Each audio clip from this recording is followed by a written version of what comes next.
It takes repetition, slowness, curiosity, and yes, a fuck ton of unlearning. Okay, let's say you've clocked the shame. You've screamed, fuck that, at your inner critic. You're ready to reclaim pleasure like a fully licensed erotic badass. But then, poof, you're gone. Mentally folding laundry during foreplay, hyper aware of how your stomach looks from that angle. Doing your best Oscar worthy fake moan while your brain is low key Googling how to feel something again.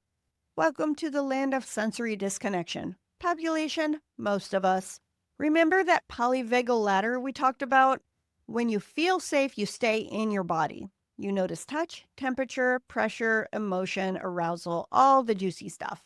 But if your nervous system senses danger, even old danger, you go into freeze mode.